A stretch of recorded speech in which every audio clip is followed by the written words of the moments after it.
கர்த்தர் மகிமையுள்ளதாக. இன்றைய வசனம் அப்போஸ்தலர் 2:32. இந்த இயேசுவை தேவன் எழுப்பினார், இதற்கு நாங்கள் எல்லாரும் சாட்சிகளாக இருக்கிறோம். கர்த்தர் மகிமையுள்ளதாக. இந்த வசனம் கர்த்தருடைய இயேசு கிறிஸ்துவ சீஷர்கள் சாட்சி சொல்கிறாங்க. இயேசு கிறிஸ்துவை அவர் கர்த்தர் எழுப்பினார் அப்படின்னு சாட்சியார், நாங்கள் சாட்சி அப்படின்னு அறிக்கையிடுறாங்க. இந்த வேளையில் அன்று இயேசு கிறிஸ்து குறித்து அவங்க சீஷர்கள் சாட்சி கொடுத்தாங்க. இன்றைக்கி நம்மளும் சாட்சியாக இருக்க கற்று விரும்புகிறார். நம்ம எப்படி சாட்சியாக முடியும்? நம்மளோட வாழ்க்கையில் சாட்சியாக இருக்கும். ஒவ்வொரு வாழ்க்கையிலுமே கற்று அநேக அற்புதங்களை கொடுத்துருப்பார். அநேக அற்புதங்கள் கற்று கொடுத்துருப்பார். இந்த அற்புதங்கள்லாம் ஜீவிக்கிற சாட்சியாக நம்ம இருக்கும். யாராவது நம்ம பார்க்கும்போது இவங்க வாழ்க்கையில் இவங்க இப்படி இருந்தாங்க, இப்போ கற்றுக்க அது கிருபையினால் இப்படி செஞ்சுருக்கிறார். சில காரியங்கள் சாட்சி, உலக காரியங்களாக இருக்கட்டும், ஆவிக்குரிய காரியங்களாக இருக்கட்டும், எல்லா விஷயத்துலையும் சாட்சி. ஒரு வாழ்க்கை பரிசுத்தமான வாழ்க்கை.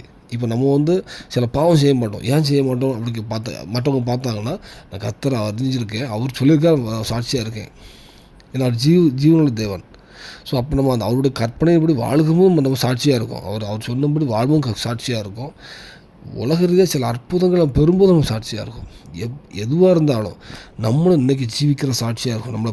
நம்ம ஜீவனோடு இருக்கோம், நம்மளும் ஜீவிக்கிற சாட்சி.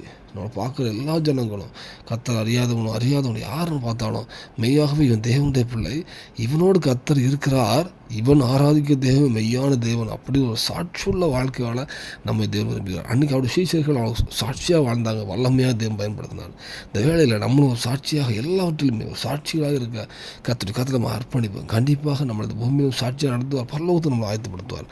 அர்ப்பணிப்பும் தேவனுக்கு விஷயம் வராக. ஆமென்.